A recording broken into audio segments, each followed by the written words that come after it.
Hola, muy buenas noches y bienvenidos a nuestro taller para padres. El día de hoy vamos a hablar sobre el mutismo selectivo. Es importante mencionar que este taller está organizado por Marco Inicio Alfaro, Jorge Andrés Víquez y mi persona, Natalia Rojas. Los tres somos estudiantes de la carrera de bachillerato en psicología de la ULACIT y vamos a ver cómo está programada la agenda para nuestro taller el día de hoy. En el contenido del taller vamos primero a hacer un análisis conceptual. Vamos a definir qué es mutismo selectivo. Vamos a conversar sobre cuáles son los síntomas, las causas y el tratamiento. Además, el día de hoy contamos con la participación de una invitada súper especial. Su nombre es Alexa Campos. Ella es terapeuta de lenguaje. Tiene un énfasis para trabajar con niños. Súper bienvenida, Alexa. Y además vamos a ver actividades prácticas para trabajar con un niño que tiene mutismo selectivo. Y al final vamos a atender lo que son dudas y consultas. Ok, empecemos definiendo qué es mutismo selectivo. Es un trastorno de ansiedad que se presenta cuando los niños no pueden hablar con ciertas personas o en ciertos entornos. Las primeras señales, por lo general, aparecen cuando el niño tiene 3 o 4 años. El diagnóstico del trastorno puede darse hasta que un niño esté en edad escolar, cuando sus problemas para hablar se vuelven más evidentes. Alexa, ¿usted nos podría comentar por lo general quién es la persona que identifica si un niño presenta rasgos de mutismo selectivo? Bueno, buenas noches a todos, primeramente. Y sí, claro, esto suele ser muy peculiar porque no puede ser una persona en específico por lo normal, porque como se menciona, el mutismo selectivo puede dar en entornos diferentes. Por lo normal, en el caso familiar, el chico se va a comunicar correctamente y no se va a notar este tipo de características. Estas se pueden ser notables a nivel académico cuando una profesora intenta o comunicarse con él, que sea más participativo en clase y que él se cohíba y no desee no desee enfocarse en hablar, sino que simplemente se comunique con gestos o simplemente se aísle del momento en el que todos están hablando en público, ¿verdad? Entonces suele ser más común que es un entorno fuera de casa en el que se va a ver notable estas conductas de timidez en un niño. Excelente, muchísimas gracias.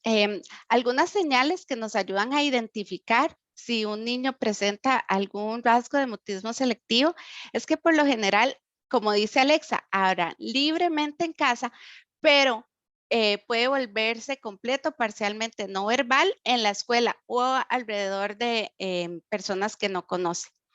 Además, la incapacidad para hablar en presencia de otras personas, incluidos adultos conocidos, podrían ser los padres o los cuidadores, y el niño parece estar cerrado o paralizado en algunas situaciones sociales. Claro, como es un trastorno de ansiedad, entonces lo puede presentar ya sea con sus pares o con los maestros. Suele utilizar gestos o expresiones faciales y movimientos de la cabeza en lugar de comunicación verbal. Alexa, ¿es normal de que al principio se pueda confundir este trastorno con timidez? Claro, es sumamente normal y más si los padres comentan que ya sea uno, ya sea la madre, ya sea el padre, también es tímido.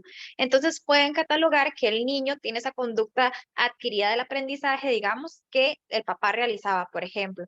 Entonces suele confundirse timidez con el mutismo selectivo, ¿verdad? Pero se puede ir diferenciando con observación de los padres, que sea bastante exigente en ese aspecto, ¿verdad? Observar cada entorno en el que él se va a desenvolver comunicativamente y ver que lo realice correctamente en cada uno, ¿verdad? Porque sus competencias lingüísticas y de comunicación como tal van a estar correctas en el entorno de casa, por lo que tienen que prestar mucho más atención en el entorno escolar, en un entorno donde vayan a un supermercado y el niño esté expuesto a tener que decirle algo a la cajera, por ejemplo, o solicitar algo a otra persona, cómo se va a desenvolver él y qué características pueden notar en esos aspectos, ¿verdad? Que no suceden en casa normalmente. Excelentísimo, muchas gracias por el aporte. Algunos otros síntomas del mutismo selectivo es, como ya lo hemos conversado, trastornos de estrés o ansiedad en alguna situación concreta, como menciona Alexa, puede ser en el supermercado que lo presente o en la escuela. Timidez en exceso, bueno, ya Alexa nos aclaró de que puede venir ahí una predisposición genética y por lo general presentan retraimiento social y conducta manipuladora en el hogar. No sé, Alexa, si quisiera agregar un poco más específicamente en la conducta en el hogar. Porque la conducta en el hogar no se va a diferenciar tanto, al menos que incluso hayan invitados dentro del hogar, porque esa es como una zona de confort del niño, su momento de seguridad donde puede comunicarse abiertamente con sus padres y el caso de que tengan hermanos. Pero el momento donde ingrese una persona desconocida, estos lapsos de ansiedad, como tú comentas, se pueden alterar y puede empezar a separarse, a aislarse, no participar, incluso si es necesario salirse del espacio en el que están las personas que acaban de llegar para no tener que participar en ese momento, ¿verdad? Entonces, más que todo, dentro del hogar, eso es lo que se va a notar, la dificultad de los padres a veces para comprender, porque por supuesto que es difícil diferenciar la parte de la timidez a que sea un trastorno como un mutismo selectivo, ¿verdad? Y el hecho de que tal vez hay desinformación del tema, no se sabe qué es exactamente, los padres se preocupan en exceso, creyendo que es algo pues que no se va a acabar y que no tiene mejoría, ¿verdad? Pero lo primordial siempre es que buscar la información y poder acudir a los profesionales correspondientes. Excelente, muchas gracias. Bueno, buenas noches. Yo, con ese tema de mutismo selectivo, me aparecen algunas dudas conforme con lo que son las causas como tal. Se dice que prácticamente el mutismo puede aparecer por una experiencia muy estresante, por un trastorno del aula o incluso con problemas de audición, auditivos. Como, vamos a ver, no hay una situación específica que nos diga que el trastorno aparece como tal, sino que se basa mucho en los temas de entorno que tienen más que todos los niños. Esto nos va a llevar a unas causas. Las causas que el trastorno de mutismo selectivo infantil nos va a llevar es la ansiedad y hay un miedo a ser juzgado continuamente dentro de su entorno. Yo creo que es muy importante analizar y ver que el entorno o los efectos ambientales son los que definitivamente van a tener un gran peso en ese tipo de trastorno. Hay otros factores que son también desencadenantes, como hablamos anteriormente, que Marisa nos comentaba, que hay que tener una gran división en lo que es la timidez o lo que son los roles que se está enfrentando el niño.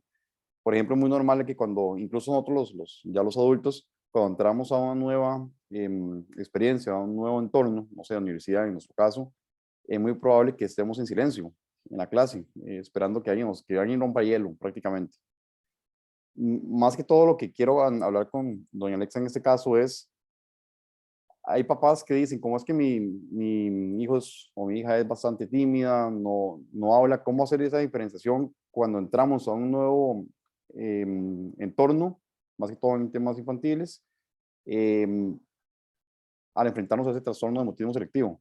Dado que hay factores que prácticamente pueden ser normales que tengamos un tipo de timidez, como por ejemplo el kinder, como se dice acá, o tener algunos efectos de cambiar los entornos. No sé si me estoy explicando con lo que quiero dar a entender. Sí, claro. En ese caso, lo recomendado por lo general va a ser que le demos un tiempo mínimo de al menos un mes, las 4 semanitas, ¿verdad? Para ver cómo se adapta un niño a esa nueva experiencia, porque es muy común, hay niños muy introvertidos, hay otros muy extrovertidos. Los que son introvertidos les dificultará ese aspecto social, más incluso si tienen un factor de que son hijos únicos y no estuvieron acostumbrados a compartir con sus pares. Entonces, al momento de ingresar a un centro educativo, rodearse de muchos niños, de ruido, ¿verdad? Es completamente diferente a la zona de confort que él tiene en casa. Entonces, lo más recomendable es darle un tiempo al niño al momento del haber ingresado al centro educativo e ir viendo cómo se va adaptando él a con mucha comunicación con la teacher, por supuesto, de cualquier signo de alarma, cualquier situación, que el chico después de un mes todavía no quiere interactuar, no haya intentado comentar algo en clase, jugar, participar con otros compañeritos o incluso con la misma teacher, pues sí, ya sería importante llevarlo, perdón, al profesional correspondiente para ser evaluado, ¿verdad? Pero luego de un tiempo de adaptación del niño, porque no podemos darle una exigencia de que se adapte inmediatamente, ¿verdad? Sino que le vamos a dar el tiempo correspondiente, que él vea cómo interactúan otros niños, porque los niños también van a aprender por la experiencia y por la imitación. Entonces, al ver cómo otros niños se desenvuelven en el kinder, pueden copiar, ¿verdad? Imitar ese tipo de actitudes que estos están teniendo. Entonces, lo más adecuado va a ser darles el tiempo, tener un canal de comunicación bastante extenso con la encargada, con la teacher, ¿verdad? Y partir de ahí sería lo más importante. Perfecto. Vieras que como hemos realizado diferentes tipos de investigaciones para realizar esta presentación o la investigación como tal, encontramos que es muy normal que, o incluso se puede decir que la mayoría de los niños que tienen un trastorno o síntomas del mutismo selectivo, se da cuando tiene el chance o la oportunidad de aprender un segundo idioma, que cuando un niño tiene un segundo idioma, puede aparecer un tipo de mutismo selectivo, o sea, no un tipo, sino los síntomas que presenta el mutismo selectivo, como que la persona el niño se vuelve bastante tímido, le da un temor bastante importante y bastante ansiedad también. No sé si el aprender algo nuevo, como un nuevo idioma, y las causas que crean el mutismo, que es, no sé, una experiencia estresante o un tema complicado que el niño ha tenido, hace que cuando aprenda algo nuevo, tan significativo como es un nuevo idioma, sea mucho más fuerte el tema del mutismo. Ok, conversando como de un idioma en específico, a veces suele suceder que se habla del tema del bilingüismo, ¿verdad? Muchas personas consideran que al ingresar a un idioma nuevo en un niño, se puede causar ciertos retrasos y ciertas dificultades en un niño. Sin embargo, ahora está demostrado que en realidad no va a afectar directamente. Lo que puede suceder es que el niño a veces se tarde un poco más en hablar, pero no porque no sepa, no porque no entienda y no porque no quiera ni sienta la comodidad de hablar con otra persona, sino porque en él todavía está intentando verificar cuál es el idioma que va a utilizar para comunicarse. Lo más importante en el momento de iniciar a un niño en la parte de los idiomas es que sea un profesional, ¿verdad? Claramente, o los papás que tengan una muy buena pronunciación en el idioma que se esté mostrando, para no perjudicar ese aspecto y marcar tiempos. Por ejemplo, saber que si están en un centro educativo donde todo es en inglés, marcar el momento de que ahí es en inglés, en casa es en español, para que el niño sepa cómo desenvolverse en cada lugar. También que eso le permita poder responder inmediatamente a lo que se le está solicitando y no que tenga que analizar qué idioma voy a utilizar, ¿verdad? Para poder responder a esta pregunta. Excelente, sí, en realidad no había visto ese punto de vista, por algo soy la profesional en esto.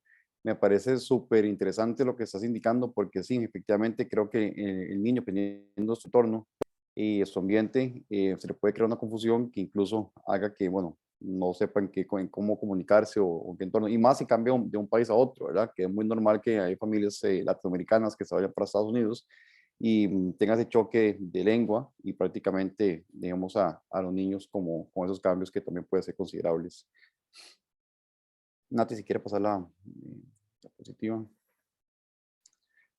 Conforme a los tratamientos, principalmente vimos 3 tratamientos.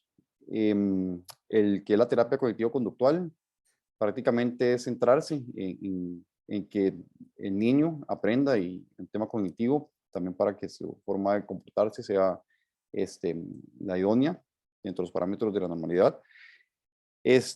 Para que él no tenga ese temor y pueda sentirse cómodo en sus entornos. Esa es la primera terapia que vimos, o el primer tipo de tratamiento. Después está la psicoeducación, que es precisamente lo que estamos haciendo acá nosotros, conforme a lo que es todo este tipo de actividades. educando a la sociedad y a la familia, a los entornos de los menores, para que tengan una comodidad a la hora de hablar de esos temas para poder ayudar de una mejor manera. Sin embargo, creo que esto se da de un tema, vamos a ver, terapias sistemáticas es lo que creo que sería lo mejor, ¿verdad?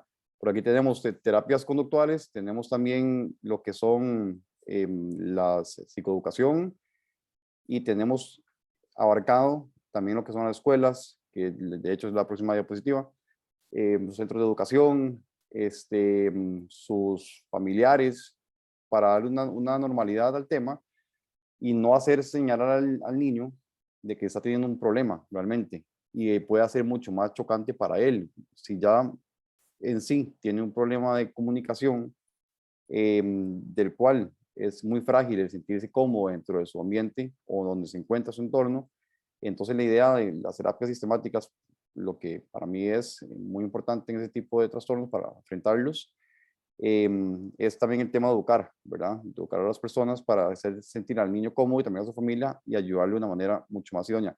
No sé si doña Alex, usted nos podría comentar cuál, dentro de todos los tipos de tratamientos que usted conoce sobre ese tema, es la más importante o la más fácil, entre comillas fácil, para abarcar a niños y familias que estén con el mutismo selectivo. Y quizás si nos podría, si es mucho pedir, nos podría dar algún tipo de ejemplos de técnicas que se podrían utilizar en ese tipo de trastornos. Ok, claro.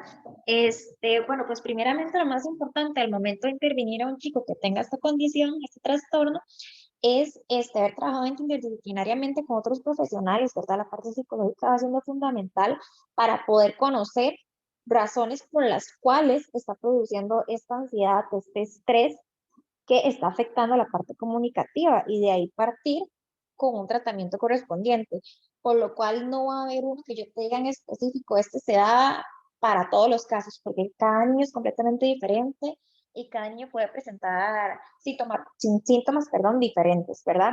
Entonces, uno que podría mencionarte, tal vez, dentro de los cuales pueden ser los efectos de la tartamudez también. Un chico con una condición de tartamudez puede llegar a presentar un mutismo selectivo debido a los pensamientos negativos que ya tiene él mismo sobre su habla, influenciados por comentarios de otras personas también, ¿verdad? Entonces es una persona que se va a cohibir en los distintos entornos, no va a hablar con distintas personas, con personas nuevas, para esconder ya esta dificultad en la fluidez que él presenta, ¿verdad? Otro aspecto puede ser los chicos que no van a hablar a nivel de la escuela por la falta de adaptación en el entorno, ¿verdad? Que no han tenido un tiempo suficiente de adaptarse, que tal vez no se les explicó con más anterioridad qué tenían que hacer, anticipar qué es lo que van a realizar en el kinder, conocer amigos, vas a entrar, vas a hablar con compañeritos, vas a hacer actividades, vas a tener una teacher, a veces simplemente ellos entran sin saber ni tan siquiera a qué van, ¿verdad?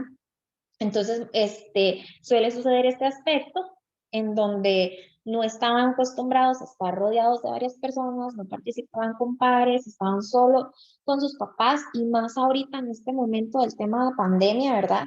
Que la mayoría de los niños en edades tempranas que están entrando a los centros educativos están padeciendo varios trastornos o retrasos del habla o la comunicación, ¿verdad?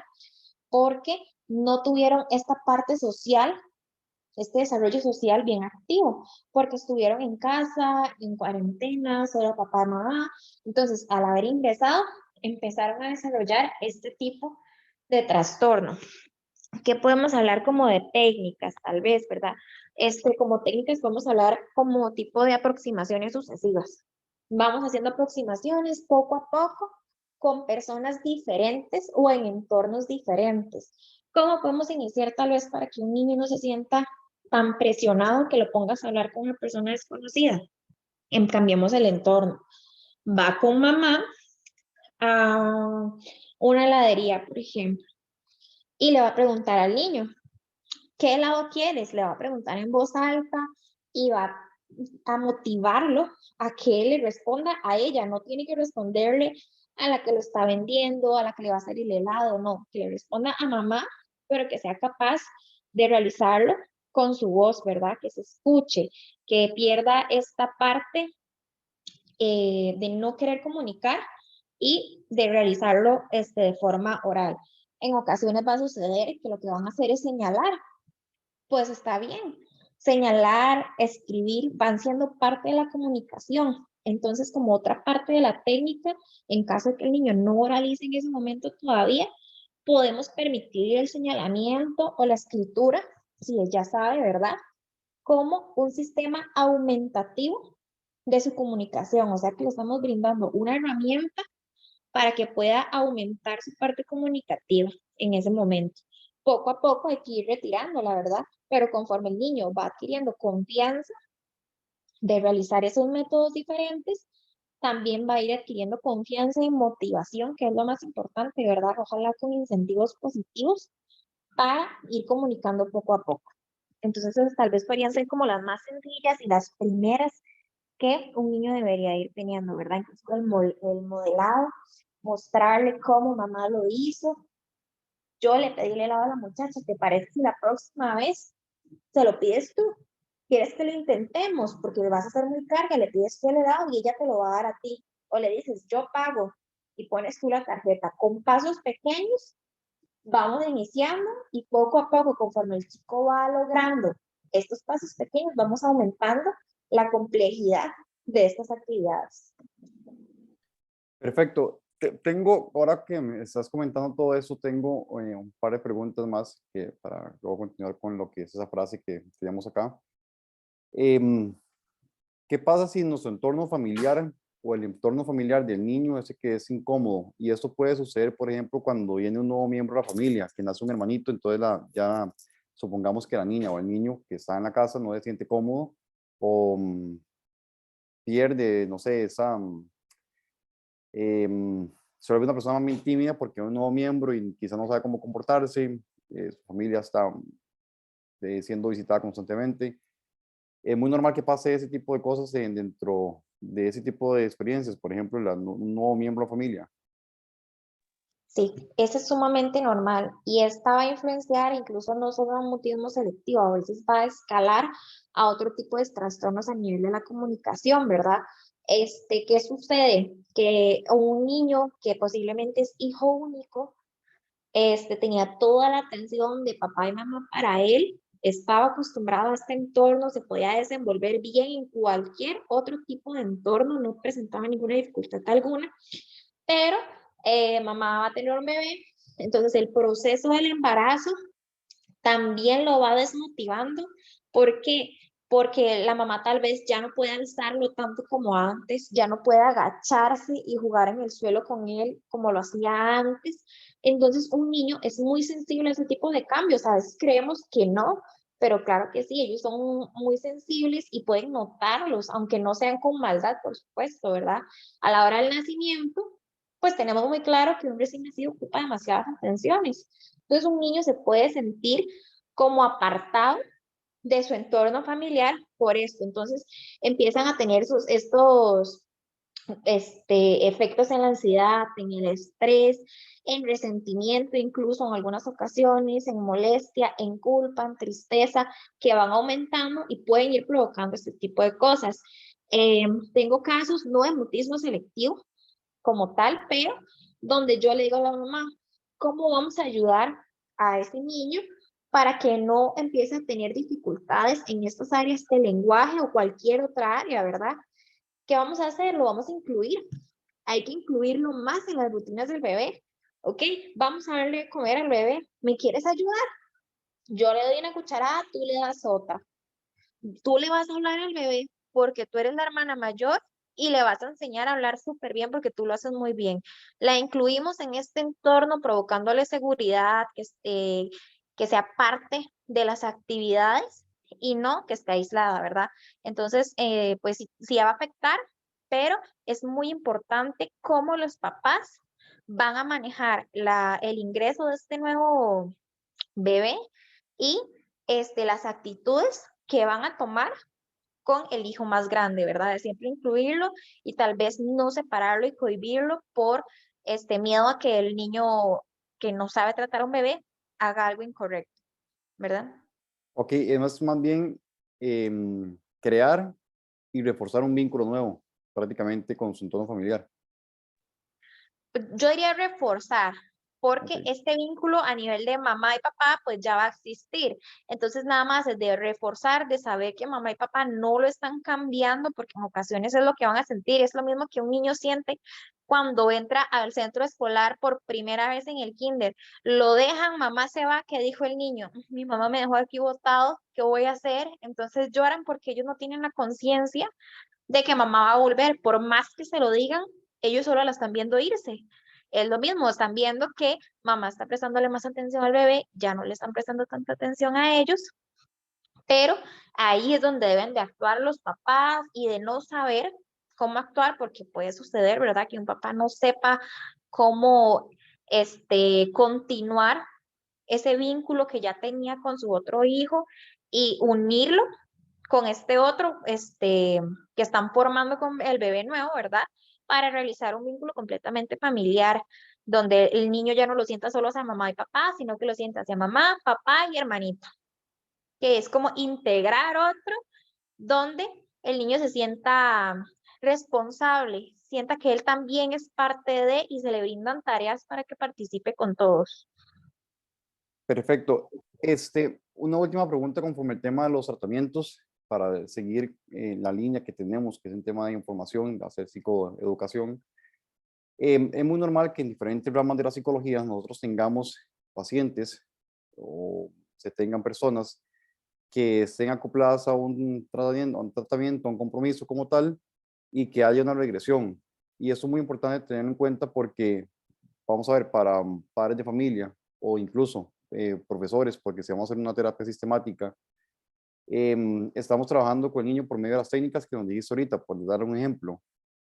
Em, es normal que exista no sé, un retroceso, puede pasar. Lo digo porque para que los padres de familia o las personas que tienen que estar tratando el mutismo selectivo con alguno de sus miembros familiares o alguna, no sé, también como profesores, no pierdan esa tranquilidad, esa paciencia, que más adelante vamos a ver por puntos. Es normal que se pueda dar pasos atrás conforme el proceso o siempre va a ser continuo. Lo ideal sería que sea continuo, ¿verdad? Porque si empezamos con retrocesos es por una razón. Hay algo en el niño, hay una situación, ya sea en el hogar, ya sea en la escuela, ya sea en las terapias que está recibiendo, en las cuales él recibió un cambio, sintió un cambio y lo está resintiendo, demostrando un retroceso en lo que había adquirido. Por eso es tan importante la parte de un equipo interdisciplinario, ¿verdad? Yo en lo personal, cuando atiendo a una mamá, si viene mamá sola y el chico tiene un trastorno como más sencillo, por así decirlo, y no ocupa la ayuda de otro profesional, yo le digo, ok, somos un equipo. Yo y vos somos equipo, terapeuta, familia. Cuando vienen de un centro educativo que también quiere participar, pues somos equipo, centro educativo, mamá y terapeuta de lenguaje, donde las tres ámbitos o la parte psicológica, terapeuta conductual, ocupacional, quien sea que esté abordando también el caso, todas sepamos qué se está haciendo en cada terapia para que todas lo realicemos de la misma forma, porque a mí no me va a funcionar tampoco que yo esté trabajando la fluidez en específico de una manera, por ejemplo, y que en la escuela no lo trajen de esa forma y utilicen palabras diferentes y utilicen técnicas diferentes, ¿verdad? Porque puede confundir al niño. Ocupamos que todos seamos un equipo para que no hayan retrocesos y mantengamos al niño en una misma línea que todos deseamos, ¿verdad? Para su mejoría. Excelente. Sí, creo que más bien es importante que sea así, porque si no se hace de esa forma, más bien se puede crear nuevos impactos en el niño, que más bien sea un tema de agravar la situación. Pero es un tema totalmente informativo, que más adelante en la siguiente diapositiva te voy a preguntar algo conforme el tema de educación. Aquí tenemos una frase que dice, en lugar de rescatar a los niños de su ansiedad, los padres y las personas que los cuidan pueden ayudarlos a aprender a sobrellevar la situación como parte de su programa de tratamiento. Eso es bastante importante, como acaba de decir doña Alexa, porque prácticamente nos está indicando que si tenemos una guía, un tratamiento, un programa de tratamiento de intervención, prácticamente vamos a tener una mejor rendimiento para la inmunidad del niño que está teniendo mutismo selectivo. Si quiere pasamos a la siguiente.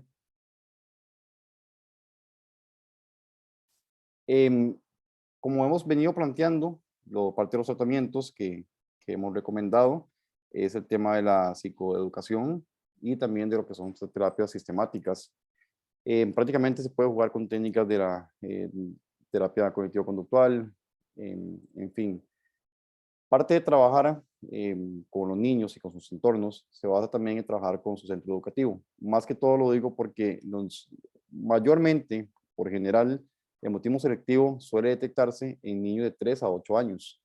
Entonces van a estar en la escuela, normalmente, o en el kinder de la escuela. Entonces es muy importante hacer un tipo de psicoeducación en los centros educativos, porque van a estar ahí una gran parte del tiempo, durante toda la semana. Mi pregunta también sería si usted ha tenido algún tipo de, no enfrentamiento, pero sí como problemática al darse cuenta de que hay que trabajar sistemáticamente con profesores que quizás no están preparados para enfrentar ese tipo de trastornos, que debería, en teoría, ser un poco común, porque son edades tempranas que sufren impactos, o hay mucha timidez, o hay mucho tipo también de bullying que crean impactos. Entonces, mi pregunta sería por ahí, si usted cree que nuestro sistema educativo está preparado para hacer un tipo de psicología sistemática para enfrentar este tipo de trastornos. Ok, eso es como un poco más polémica, ¿verdad? Porque como hay centros educativos que tal vez sí se toman el tiempo de las capacitaciones, la búsqueda de profesionales para notar signos de alarma en cualquier aspecto, ¿verdad? Sea psicológico, sea de lenguaje, sea conductual, ¿verdad? Para saber en qué momento es el adecuado referir a la profesional.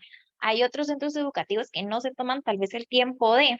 Esto puede ser influenciado incluso hasta por la cantidad de alumnos que puede tener una misma clase, que no tienen la misma facilidad de prestarle atención absolutamente a todos los estudiantes y tal vez poder notar características específicas en estos niños. Entonces, ¿qué es más fácil en estos casos? Cuando son 25, 30 niños en una clase y vemos a uno que tal vez no interactúa mucho, que no se desenvuelve mucho en clase, que es el que se sienta atrás, que no participa, ¿qué decimos? Ok, es muy común, ¿verdad? No digo que pasa en todos los centros educativos porque tampoco es generalizar. Sin embargo, sucede que dicen, es el niño que no participa, se vuelve muy vaguillo, no quiere estar sentado ni siquiera adelante, no es sociable, no le gusta hacer amistades y vemos solo esos aspectos, no vemos más allá de lo que puede estar influenciando en esas características que está presentando el niño.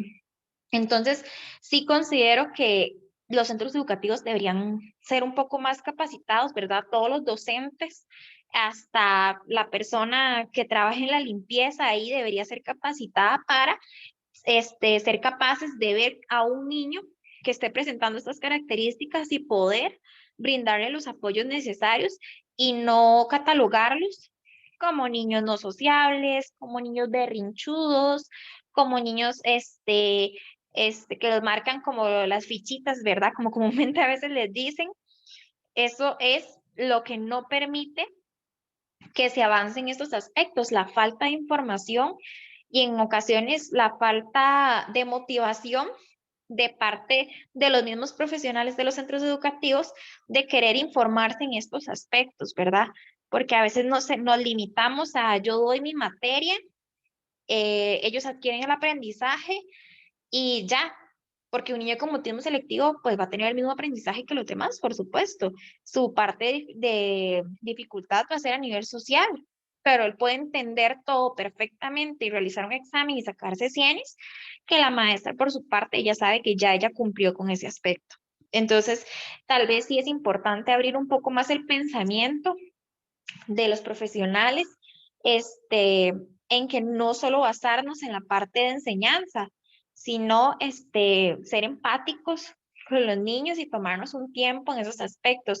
Si es necesario minimizar la cantidad de alumnos en escuelas, que sabemos que es complicado, ¿verdad? Que se llegue a hacer, pues que se realice para que les brinde mayor facilidad a cada uno de ellos y una mayor atención.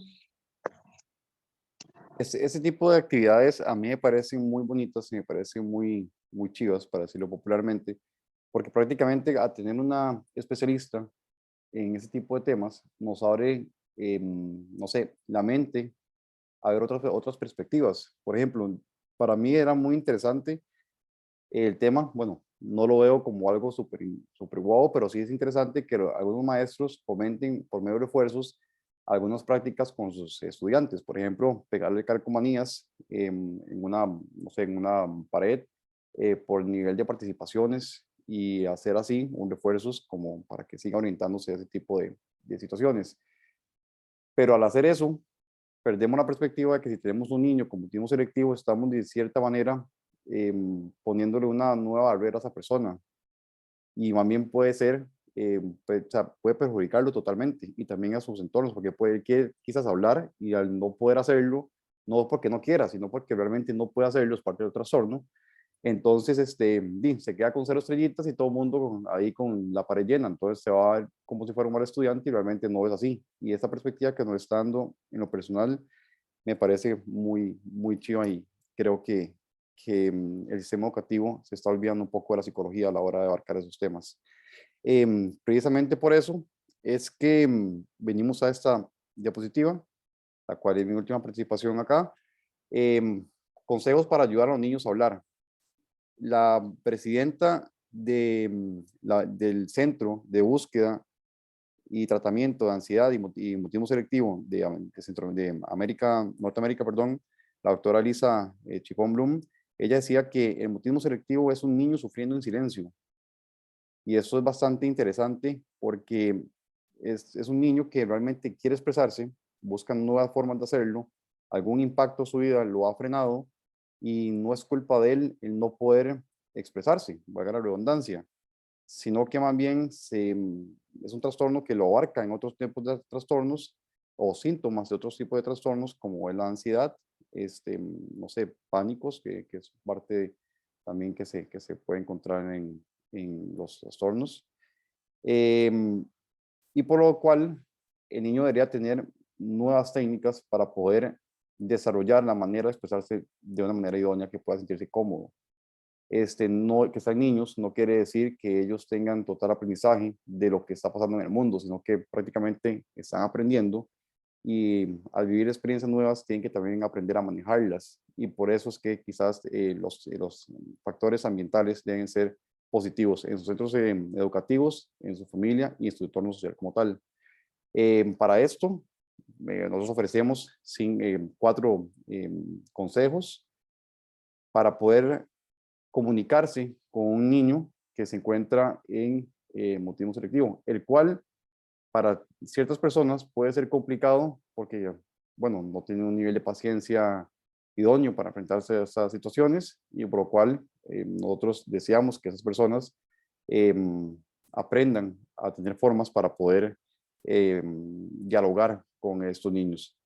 Por ejemplo, si tenemos un profesor acá, podríamos decirle prácticamente que si tiene un niño con mutismo selectivo o con síntomas mayoritarios para tener el trastorno, hay que esperar 5 segundos sin repetir la pregunta ni dejar que alguien responda por el niño. Es una buena regla en general para que el niño se sienta cómodo, como por ejemplo la técnica que nos dio Alex ahorita, que a la hora de ir a pedir un helado, tratar de realizar un diálogo con el niño, del cual él logra expresarse con su mamá y así que el entorno se dé cuenta que todo salió bien y se puede sentir cómodo y podemos más adelante, pasito a pasito, hacer que él sea el que realice los pedidos.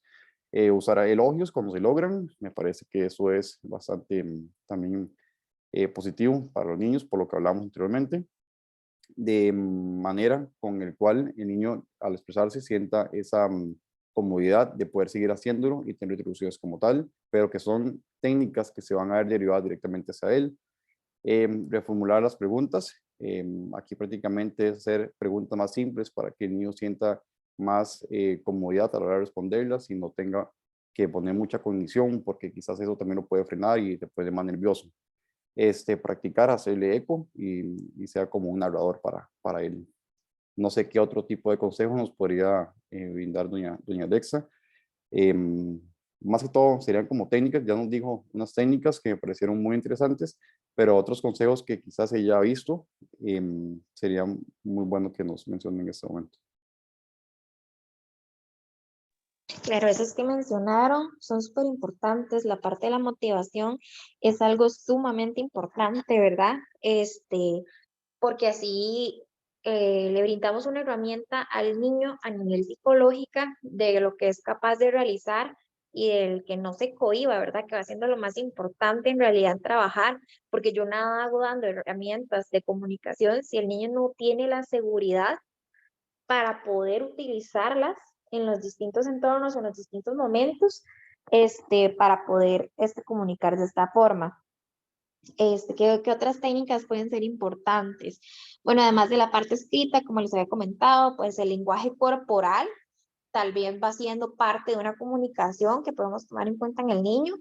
Cuando pueden subir los hombros, pueden verse como que está medio tenso a nivel de los hombros, a nivel de la zona del cuello, toda su musculatura se ve como tensa, podemos identificar que el niño tal vez está sintiéndose de tal forma sin tener que decírselo, porque en ocasiones si le decimos, estás nervioso, ¿qué estamos produciendo con eso? Tal vez estamos incrementando esta inseguridad o este estrés que está teniendo, ¿verdad? Eh, Demostrarle, hacer como, nosotros trabajamos con un tema que se llama como juego lúdico, que es una respuesta de causa y efecto, de brindarle necesidad de tener que hablar. Esto, por supuesto, siempre teníamos que hacerlo primeramente en un entorno de comodidad del niño y poco a poco ir sacándolo, donde yo dé estímulos verbales y espere estímulos verbales de él, aunque sean mínimos, no tienen que ser respuestas tan abiertas. Con un sí ya es una ganancia.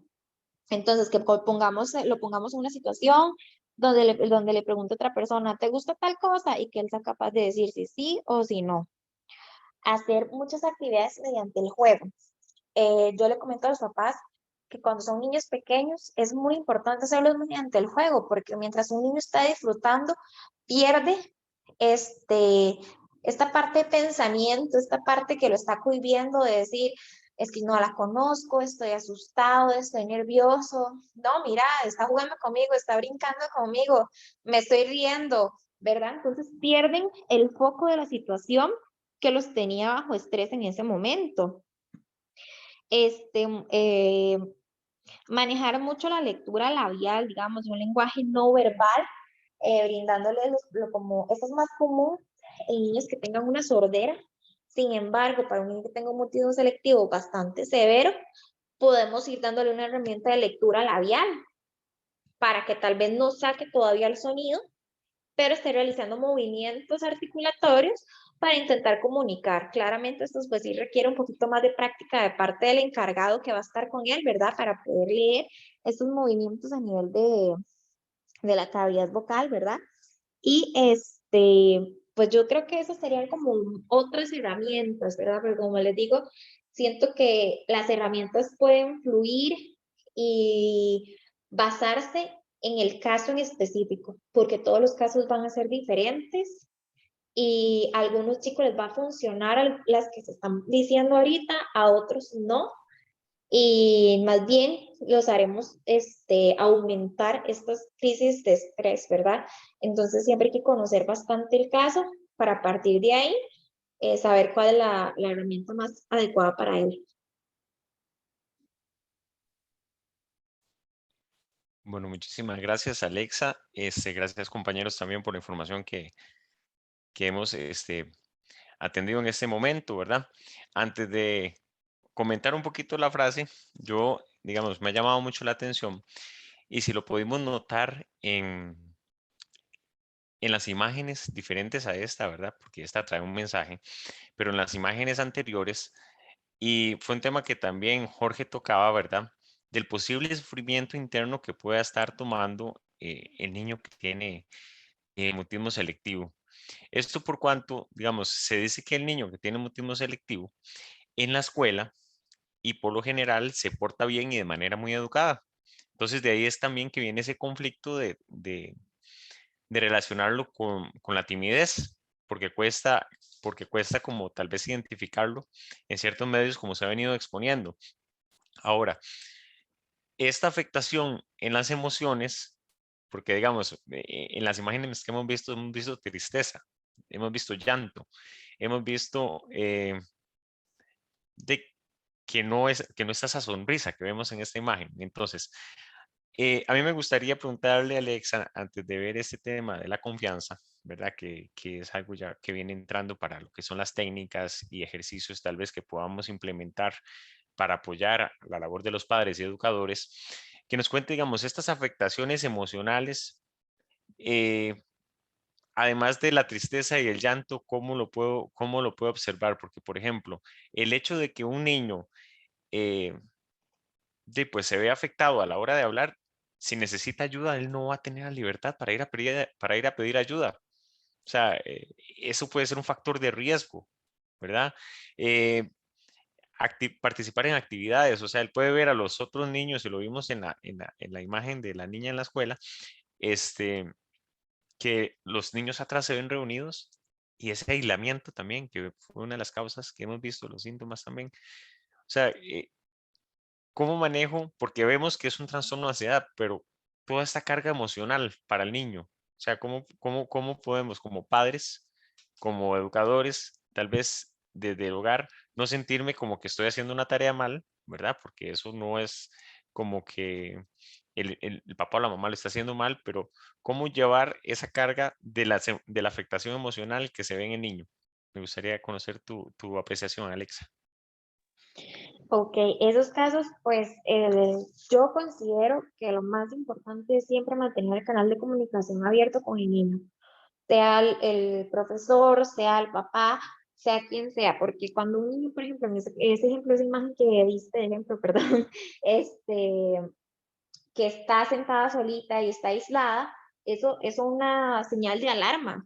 Debería de ser una señal de alarma para una profesora que está viendo lo sucedido, que hay una niña completamente apartada y todos los demás están juntos, acercarse, mantener un canal de comunicación con ella, preguntarle qué sucede, si es necesario sacarla de ese entorno donde están en la clase, llevarla a una zona más privada, donde la niña se sienta más cómoda, comunicarle a los padres lo que está sucediendo, en el caso de que ella sí pueda comunicarse abiertamente en casa, ¿verdad? Que ya una vez con la referencia de la maestra, los papás se comuniquen con ella, que le pregunten qué sucedió, ir indagando en este tipo de situaciones que están sucediendo, que tal vez ella lo está escondiendo, ¿verdad? Que es muy común que los chicos no tienen un canal de comunicación extenso con sus padres por falta de confianza o por falta de seguridad en muchos casos a veces. Podría, Eh, podría ser, disculpe que te interrumpa, podría ser sobreprotección también desde el hogar. Siento que la sobreprotección, pues sí podría ser un factor, pero me parece más que podría ser una dificultad a nivel del apego. Desde Le pequeños pego. los chicos adquieren estos apegos seguros o Sí, inseguros, adelante. perdón, inseguros, ¿verdad? Que van a afectar su crecimiento como tal. Cuando un niño tiene un apego inseguro a sus familiares, estos niños crecen creyendo que tienen que solucionar casi que todo ellos solos y que no tienen a un encargado o sus padres o alguien más a quien puedan solicitarles un apoyo, ¿verdad? Entonces, todo este tipo de situaciones pues van a afectar bastante al niño. A nivel de sobreprotección, pues puede suceder, pero es como son a nivel de sobreprotección, vemos que los papás están más atentos, están más encima de los profesores, más encima del niño incluso, que tal vez lo que se les puede perder son signos que no están observando, pero de ahí a que el niño no comunique tanto es como menos común y menos en niños tan pequeños que estén acostumbrados a que mamá les pregunte todo, ellos responden, ¿verdad? Más bien siento que serían los apegos inseguros los que podrían provocar mayor dificultad a nivel emocional en un niño en estos aspectos. Por eso considero que no solo a veces los docentes deberían llevar ciertas capacitaciones a nivel psicológico, sino los papás también deberían estar expuestos a estas, porque los papás muchas veces no son conscientes de que una actitud de ellos ya puede marcar una diferencia en el desarrollo del apego del niño, en ese vínculo afectivo que están desarrollando, ¿verdad? Sí, correcto. Bueno, efectivamente, porque todo esto viene asociado. La frase, digamos, nos refiere, dice, debes darle confianza suficiente al pequeño para que no tenga miedo al hablar. Y si nos vamos a los estadios de la etapa de desarrollo psicosocial de Erickson, por ejemplo, encontramos que, por ejemplo, en la etapa preescolar, que es cuando con frecuencia inicia el mutismo selectivo, ¿verdad? Se da todo este conflicto de iniciativa versus culpa. Y entonces esa ansiedad es porque el niño también está tratando de buscar, o sea, qué es lo correcto. Y digamos, esta va a ser una base para poder continuar en los demás estadios, digamos, de las crisis psicosociales que se presentan. Entonces, creo que ese factor, bueno, que mencionaba del apego es realmente interesante. Vamos a ver en la siguiente filmina, digamos, vamos a presentar algunos ejercicios para niños con mutismo selectivo. Voy a presentar la siguiente filmina y ya luego te hago la consulta porque estamos un poquito contratiempo, pero creo que ya hemos ampliado bastante y conocemos bastante todo lo que son las síntomas y las causas. En los ejercicios podemos tener juegos de preguntas. Estos juegos de preguntas que hagan ganar confianza al niño. Puedo encontrar juegos en la computadora, siempre con la supervisión de un adulto, ¿verdad? En los que el niño empiece a hablar, ¿verdad? Sin la presión por parte de otra persona. Juegos con mímicas, pero se dice que en estos juegos con mímicas hay que tener claro que la mímica es un medio de expresión no verbal, ¿verdad? Y ya sabemos que el mutismo selectivo es que no hay expresión verbal. Entonces tenemos que tratar más bien de que la mímica la haga el papá o la mamá, ¿verdad? Y tal vez es que él pregunte, adivine, o si es al contrario, ¿verdad? Que él pueda, digamos, después de adivinar, poder comentar o ampliar. Otra técnica también, otro ejercicio, es el rompecabezas, que el rompecabezas, a pesar de ser un juego clásico, ¿verdad? Puede llegar a ser muy complejo. Y este ejercicio logra estimular la comunicación con los demás. Entonces, la idea es que el rompecabezas, digamos, usted le puede dar a un niño un rompecabezas pequeño, como para que se familiarice inicialmente, ¿verdad? Pero si ya le pones un rompecabezas grande, va a necesitar ayuda y tal vez esa necesidad, valga la redundancia, de saber cómo formar, qué sé yo, una flor o una ave o algo de un paisaje, o sea, va a hacer que el niño tenga que comunicarse. Y a pesar de que en el medio familiar puede ser la comunicación normal, ¿verdad? O sea, va a ir ganando un poquito de confianza y le va a ayudar. Otra de los ejercicios que pude conocer es para los padres, ¿verdad? Igual para los maestros es pensar en voz alta. Es preguntarme, por ejemplo, si esto cabe aquí. Decir, mira, esto cabe acá. O a qué horas dijo que llegaba papá. Cosas que tal vez el niño está consciente de lo que está pasando, ¿verdad? Y que él sabe la respuesta. No se lo está preguntando directamente, pero que puede ayudar. En las técnicas también tenemos técnicas de relajación y técnicas de premio. Vamos a ver la siguiente diapositiva. La siguiente diapositiva nos muestra una actividad que aquí les planteamos con el trabajo de la mímica. Entonces la idea es que hayan dos, y esto que la tienen que crear son los padres o en la escuela también, que hayan dos juegos de cartas.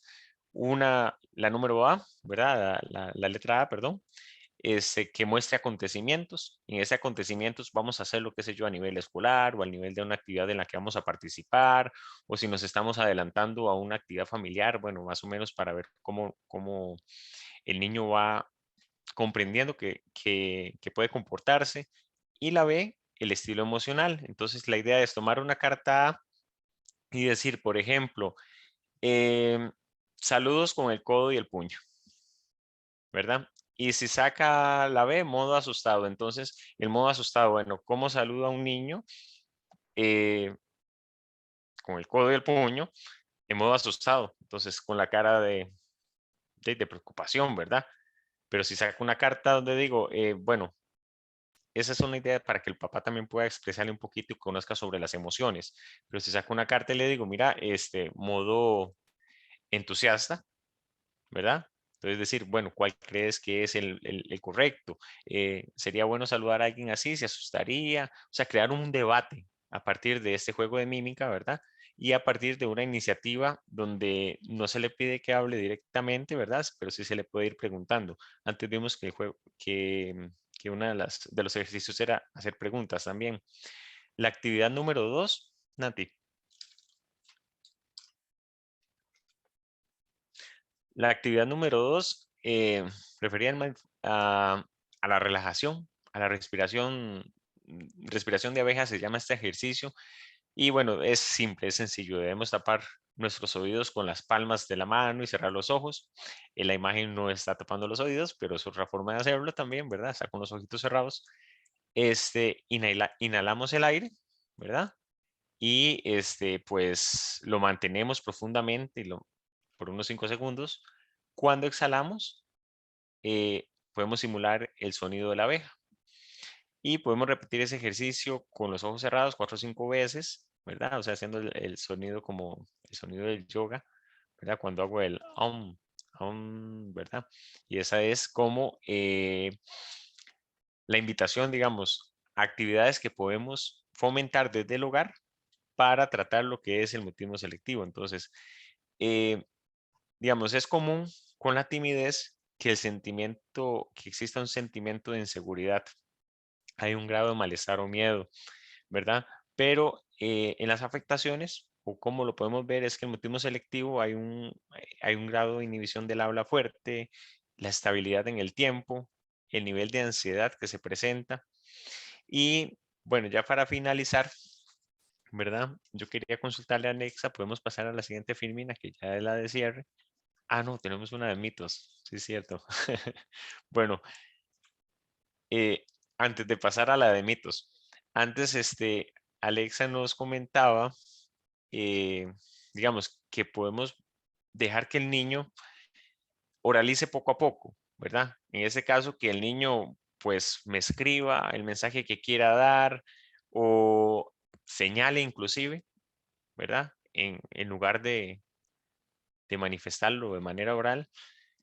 ¿Cómo puedo valorar ese avance? Porque que esto no se vuelva una costumbre, o sea, que el niño no se sienta como un escape a que siempre puedo escribir todo o simplemente señalo y ya esto, por decirlo así, me rescata del asunto, o sea, me libera de la ansiedad. ¿Cómo puedo manejar ese tema de llevar estas expresiones iniciales a la oralidad? Porque también lo vimos en una de las imágenes que la niña decía hola, escrito, pero los ojos de ella mostraban tristeza. Entonces, ¿cómo podemos manejar este avance, Alexa? Ok, ese tipo de herramienta, ¿verdad? Las vamos a utilizar en el momento y en el entorno que el niño esté presentando la dificultad, por ejemplo, ¿verdad? Porque estamos hablando que es muy posible que en casa él sí se esté comunicando correctamente. Entonces, trabajamos la técnica fuera del entorno de confort, en el supermercado, pongamos de ejemplo, y el chico utilizó la escritura como un medio de comunicación para ese momento. Entonces, cuando llegamos a casa, mamá o papá, el que haya ido con él en ese momento, pueden sentarse y comentar con él. Ok, ¿qué tan fácil fue? ¿Cómo te sentiste? ¿Viste que tal vez tardaste un poco más escribiendo y que hubiera sido un poco más rápido si lo hubiéramos dicho? Le damos demostraciones de lo que hubiera pasado en distintos episodios, ¿verdad? En distintas formas que podían haberse dado, sin hacerlo sentir mal, ¿verdad? O sea, sin hacerlo sentir que fue lento o cualquier otro tipo de situación, sino simplemente le brindamos como distintos escenarios que se pudieron haber manifestado de formas diferentes y cuál hubiera sido más rápido y cuál hubiera escogido él pensándolo así, ¿verdad?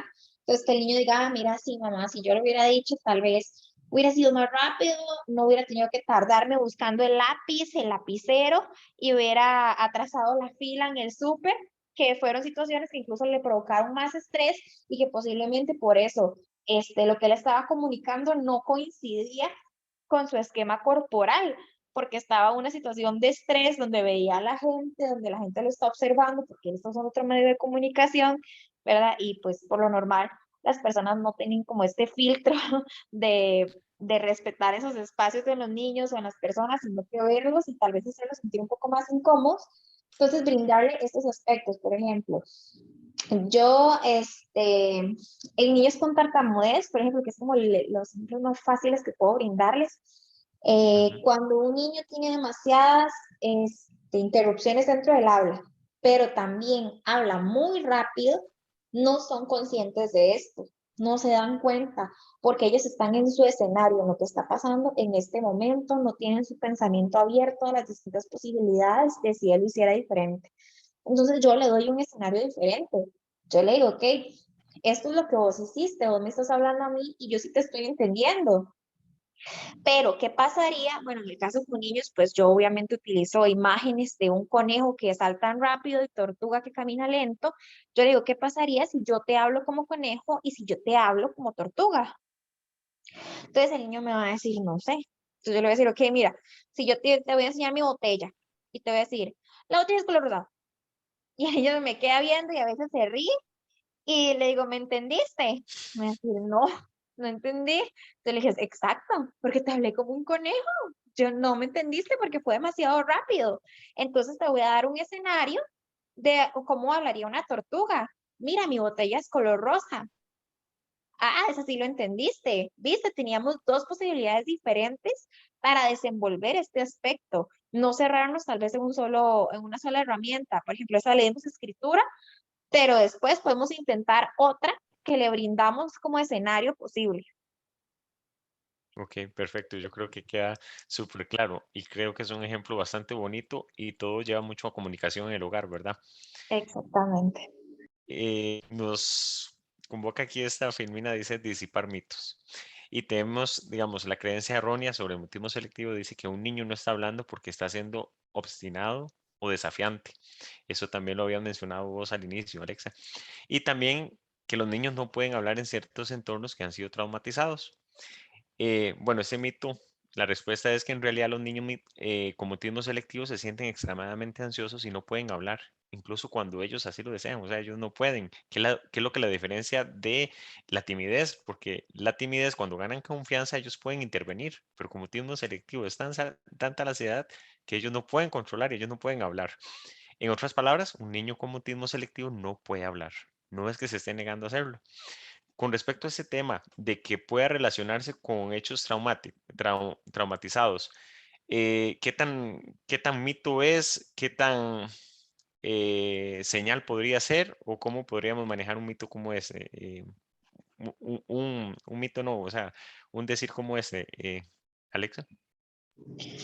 Pues en realidad es muy común, suele ser muy común que ante una situación de trauma, un niño dejen de hablar.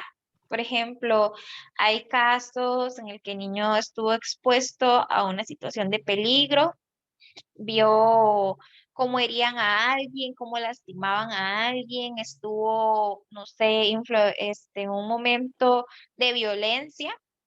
Entonces son niños que se cohibieron del todo. ¿Y por qué? Cuando hablamos de traumas, a veces, ¿verdad? No, no siempre, para no generalizar, estamos hablando de que suele suceder a nivel familiar en ocasiones, ¿verdad? Entonces, si estamos diciendo que sucedió a nivel familiar, que ocurrió situaciones de violencia, el niño dejó de hablar, nadie tiene cómo averiguar ese tipo de situaciones, nadie sabe por qué no habla, estamos diciendo que pues él se cohibió absolutamente porque su apego inseguro le demostró que las personas que deberían de cuidar de él o de brindarles una zona de confort y seguridad están realizando completamente el efecto contrario. Al igual en una situación en que pongamos que el niño estaba, porque en ocasiones el mutismo selectivo se va a dar luego de un evento. puede suceder, no tiene que ser necesario que el niño pues lo adquirió desde el nacimiento, digamos, ¿verdad? Sino que luego un evento en específico tal vez dejó de hablar. ¿Qué puede suceder? Pongamos, cuando el niño entró al centro educativo, digamos escuela tal vez, eh, podemos poner los ejemplos de cambios en el timbre de la voz que puede tener un niño, ¿verdad? Que un niño varón pues esté con una voz un poco más aguda, pues los niños, pues ahora los niños son muy groseros, está el bullying, estas todas estas situaciones que pueden alterar esta parte en él. Se va a cohibir, se va a cerrar y no va a empezar a hablar en ese entorno incluso específico en el que fue en el que fue atacado, ¿verdad? Aumentan sus Tampoco, miedos. exacto. Entonces, él no va a saber cómo realizar esto. Y si no tiene un apego seguro con familia, tampoco va a ser capaz de comunicarlo lo que está pasando en el centro educativo. Y si tiene el apego seguro, puede que lo comunique, pero de ahí viene en parte también la parte escolar, que muchos van a decir: "Ah, es que son niños, era una broma, porque el chico tenía cambios en su voz, tal vez sonaba diferente". Normalizamos ciertos aspectos y no se toma en cuenta lo que está sintiendo ese niño en realidad. Entonces no le estamos permitiendo tener una expresión libre. Lo estamos cohibiendo porque pues su timbre sonó diferente a los demás, tuvieron el derecho de burlarse y listo, ¿verdad? Entonces es muy común que suele suceder después de un evento, más que un mito, yo consideraría que puede ser una realidad que va a darse tanto en un autismo selectivo como en la tartamudez, que suele ver muy relacionada también en la parte psicológica en ocasiones, ¿verdad? Que una persona puede desenvolverse mal y que le puede costar muchísimo más hablar frente a un público que hablar en su casa con sus familiares, ¿verdad? Porque ese evento en específico con personas que no conoce le desencadenaron muchísima ansiedad, estrés y provocaron sus interrupciones a nivel del habla y la fluidez. Sí, correcto. Yo creo que también antes como que lo habíamos abordado un poquito cuando usted decía que depende mucho del caso, ¿verdad? Ujú. Podrían haber casos. Este, adelante, Nati. Yo creo que con esa filmina estamos haciendo el cierre. No sin antes, bueno, agradecer a Alexa la participación, Alexa Campos, ¿verdad? Gracias porque de verdad ha sido bastante enriquecedora su participación para nosotros, como lo va a ser para los oyentes que puedan tener acceso luego a este canal de comunicación, por lo cual me gustaría solicitarte si puedes facilitar algún correo o medio de contacto por si alguna de las personas que vaya a escuchar este taller pueda llamarle y pueda buscar ayuda también, porque mucha gente desconoce del tema y bueno, hemos tenido gran aporte de parte tuyo. Entonces, si quieres facilitar algún contacto y si quieres hacer algún cierre especial. Claro, pues primeramente también agradecerles la invitación para poder brindar este tipo de información que es muy importante, como profesionales, ¿verdad? Y ustedes futuros profesionales que vamos a estar en un ámbito en el que debemos trabajar de forma multidimensional, ¿verdad? Trabajar en equipo es muy bueno desde ya ir integrando y conociendo cómo las distintas carreras pueden participar en un trabajo interdisciplinario contigo. Por supuesto, bueno, mi número de teléfono sería 8308-7425. Y tengo una página a nivel de Facebook y de Instagram y ambas van a salir como terapia de lenguaje Oldalú. Entonces, por esos medios me pueden buscar y con mucho gusto, en lo que pueda ayudar a cada persona, ahí estaré atendiendo. Perfecto. Terapia de lenguaje Voldalú. Le agradecemos mucho su participación, que nos acompañara esta noche, nos regalara su tiempo, no solo a nosotros que estamos en un proceso de formación, sino a todas las personas que están construyendo maneras psicoeducativa, ¿verdad? Este conocimiento. Nati Jorge, si alguno quiere agregar algunas palabras de cierre y estaríamos ya. De mi parte, muchísimas gracias, doña Alexa, gracias por este ratito que nos brindó y por toda la ayuda que eventualmente le va a brindar a familias que van a ver este video y también a profesionales, ¿verdad? Por lo menos a mí me cambió mucho la perspectiva de algunos panoramas y la verdad se lo agradezco un montón y de verdad, gracias por ser apoyo también para eventuales psicólogos como somos nosotros para darle mejores rendimientos a la profesión. De mi Con todo parte, gusto. sería solamente agradecer por la participación importante para los padres que pueden identificar algunos signos en sus hijos. El abordaje debe ser integral. Es importante que como padres den el apoyo, busquen ayuda con los maestros, los terapeutas de lenguaje y los psicólogos para trabajar el área social también. Muchísimas gracias y que tengan buenas noches.